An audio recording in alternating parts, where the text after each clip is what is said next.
Hello and welcome to Tim's BMW repairs and information. Well, it's absolutely freezing cold in the UK at the moment. Yeah, coldest it's been for years. And I've got condensation in one of my pop-ups and in one of my FTPs. Now we can do this in one of two ways. We can just remove the covers and heat it up with a hairdryer. That usually works quite well. Or we can take the front glass off. Takes a bit longer, but it's also a good time to clean the inside of the glass and the reflectors if you want to, but you've got to be very careful because they are just vacuum deposited silvering. It does tend to come off, so you've got to be careful. So I think today all I'm going to do is clean up the glasses on them, and I'll show you both methods of doing it with a hairdryer and taking the front glass out. Right, so first of all we've got to get the lights in a position we can work on them. We need to get the top cover off, and to do that I'll have to put the lights back down again. Now it's quite unusual to see an E31 with its pop-ups up when it's not running and the lights aren't on, and there's a trick to doing that, and I'll show you how to do it. It's quite simple. You just put your key in the ignition, turn the lights on and off, do it 5 times, and on the 6th time you turn it on and off, the lights will stay up. I'll show you exactly what I mean.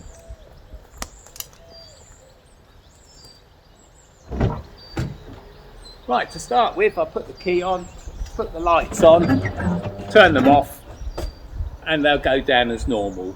This time, starting from scratch, on, off, on, off, on, off, on, off, on, off. And there we go, we can take the key out of the ignition and they'll stay up, which is useful for just cleaning the front of the lenses, but absolutely useless for what we want to do, of course, which is we need to get the front covers off. So I'll put them back down again.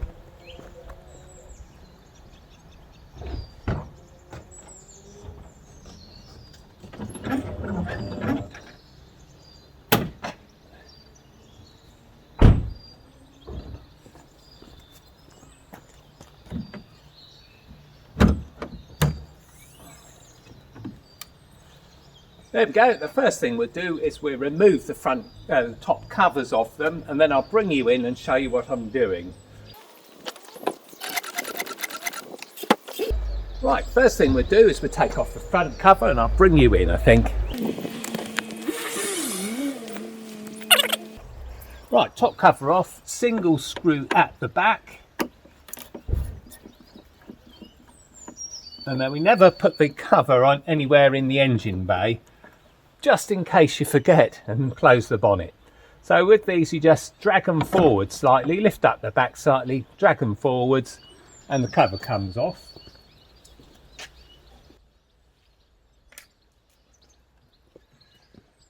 And yeah, that's about it. If we just want to use the hairdryer method, we can undo both the covers. One here, there we go, and this one here. So down here we've got the dip beam and the fog lights, and then we've got the main beams here, and I've got LEDs fitted to these, but quartz halogen for the dip beam and the fog lights. Right, I get a few questions about the beam aiming on the pop-ups and whether the UK model lights can be used on the continent. Well, they can, and this is what this blurb is about here. But it's only for temporary use, as it says on here. Position for temporary use for right side traffic. And of course, we're left side traffic. And so there's an adjustment you can make. It's under this rubbery cover. And it's just a little spring thing. And what it does is it moves the shutter on the dip beam. So you can move it to the right, like that. That'll be for driving on the continent in Europe. And that's for driving it in the UK. Now, of course, the lights have an uplift, so you've got a flat beam. I don't know quite how to explain. So we've got a flat beam, and in the UK we have a turn up at the end, at each end of the light beam to illuminate the side of the road. Now, of course, that would blind oncoming drivers on the continent. So we can get rid of those with this lever here. So that just blocks out the lift up portions, drops them down. So that's why it's for only temporary use, because of course you don't get a lift up on the other side, which is what you need on the continent, or in the USA if it comes to that. So yes, you don't get a lift up on the other side, you just lose the lift up on the left hand side. So that's a position we use in the UK, and if I was driving this car on the continent, well, when COVID's all gone of course, then I could switch it to that, but it's only for temporary use as it says so on it. And these rubbery things are quite difficult to get back on as well. It's usually better to lubricate them with a bit of silicone grease. Otherwise you sort of struggle for a while getting them on. There we go, he's back on again. Right, let's just see how quickly we could dry it out with a hairdryer, and after that we'll take the cover off and do it properly. Okay, so we've got a nice aperture there to get the hairdryer in. Of course, don't forget that this stuff's all quite delicate and the adjusters are so easy to break. And as I said, when I did that one last week, broke the central fulcrum, so I had to glue it all back together. So I don't want to do that again. So let's get the hairdryer in there.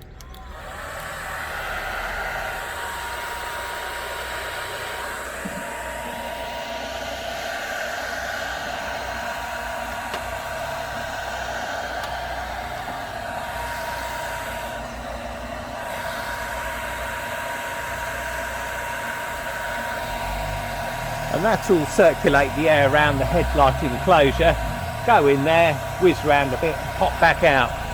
They're not worried about the high temperatures. Of course they get very hot indeed with the quartz halogens. Okay, so what I think I'll do with this one while it's doing that is I'll take off the glass anyway so you can see how that's done. For that I need a long flat bladed screwdriver. Got one of those in the boot. Right, here we go, that's the sort of screwdriver you need. Got 6 clips, 3 at the top, 3 at the bottom. These ones are very easy to remove. Just put the screwdriver in and lift it up like that. Keep them separate to the lower ones. So I remove 2 of those and then move on to the bottom ones. Bottom ones are exactly the same, but we go in from the side and tweak the screwdriver in an anti-clockwise direction, and that'll ping them off. And you just have to remember where they go.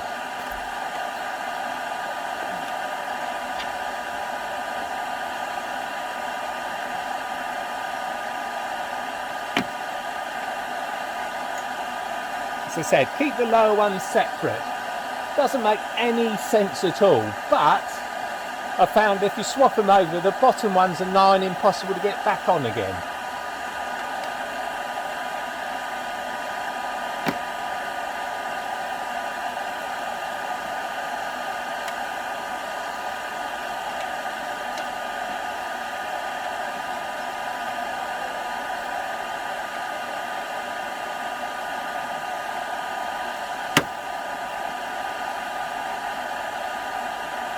Yeah, don't drop them in the engine bay. Spend a month and a half looking for them. There we go, so that's the 3 lower ones, last top one.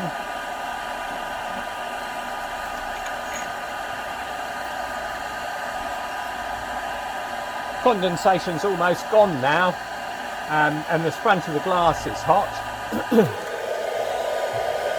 So there we go.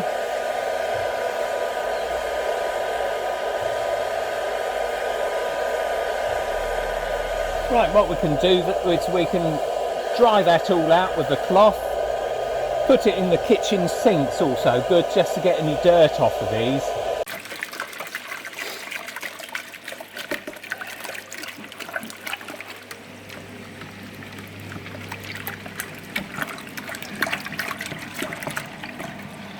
So do build up condensation, which then gets burnt off and it leaves behind watermarks. This one's not bad at all if you look through it. A couple of scratches on the front, which is a bit annoying.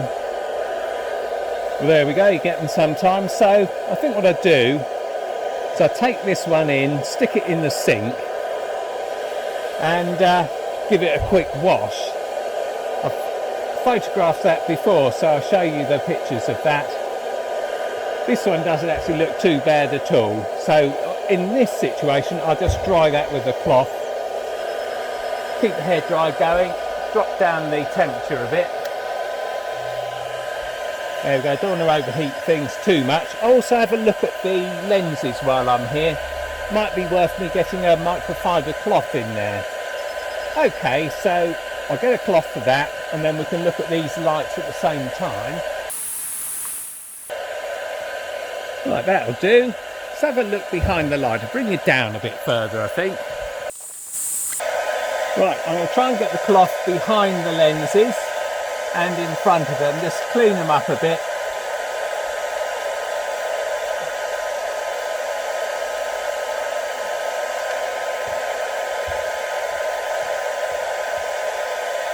Now, unless the reflector's really dirty, don't touch it.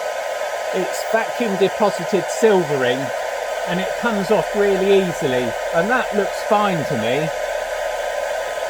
So next thing is get the cloth behind the lens.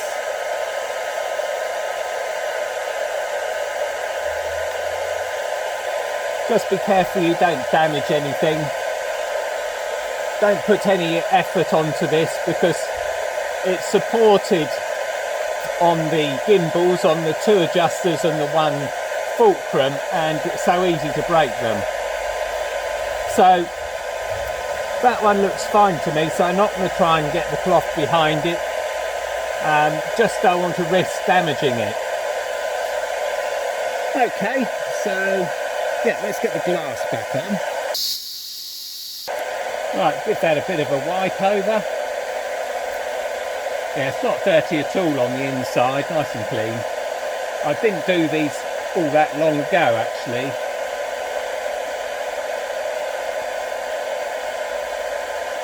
And what we'll do is we'll leave the hairdryer on it a bit once I've got this back on. Make sure I haven't left any beads of water, there's a couple there.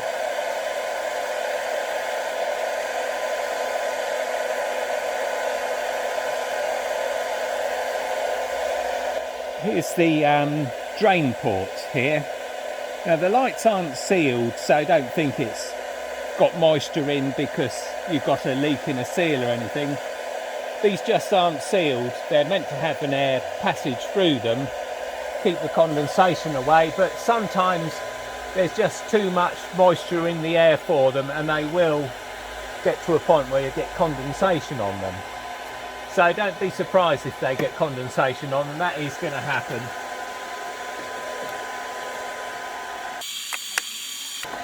There we go, we're on.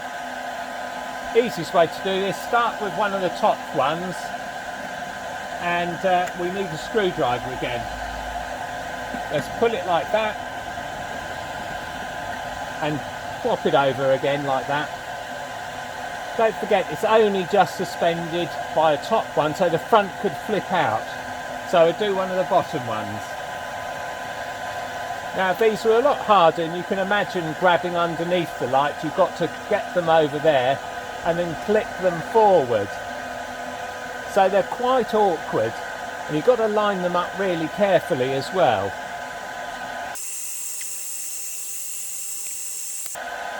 Yeah, they're not easy. I think I'll bring you right in so we can have a look underneath what you've got to look out for.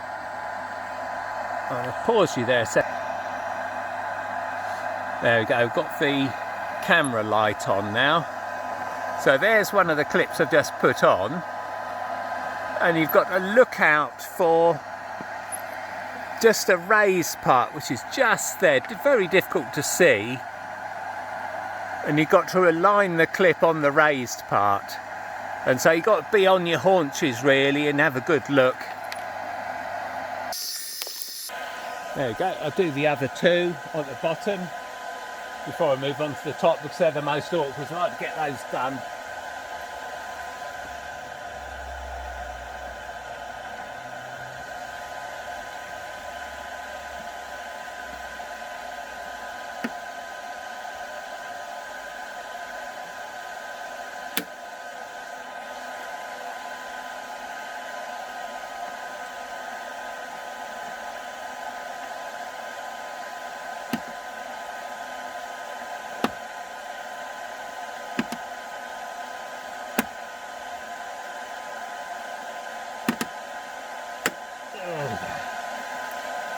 Yeah, it's difficult to get them exactly right because underneath you can't see what you're doing, and so you got them on like that, and if you go too far it hit that, too far the other way it hits that, it just doesn't go on. Of course with the top ones it's so easy with the screwdriver to sort of coerce them on.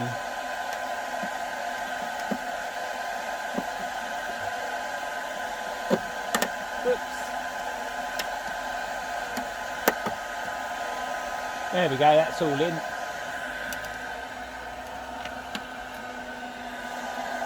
Right, put the hairdryer on it just to blow the rest of the moisture out until the front warms up. Make sure there's no more condensation in there.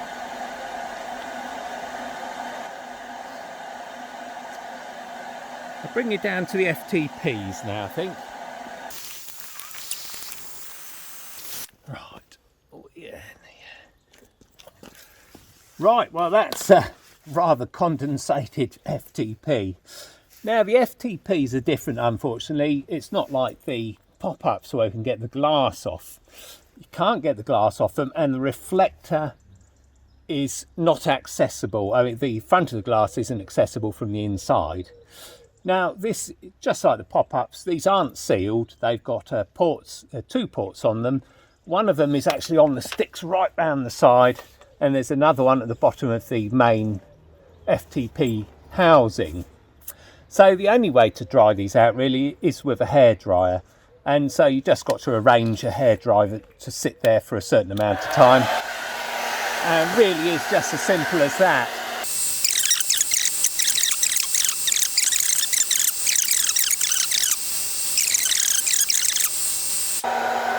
Yeah, we'll leave him running there for a while. He's pointed right at it. Ooh, heat, I love heat.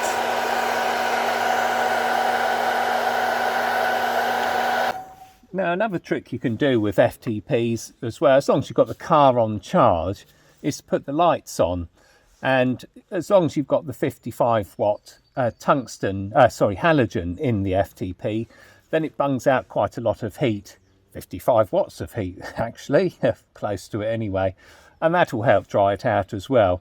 But obviously I've got LEDs in both these areas, and so I could switch them on. It's not going to get hot at all. So I'm afraid it's the hairdryer all round.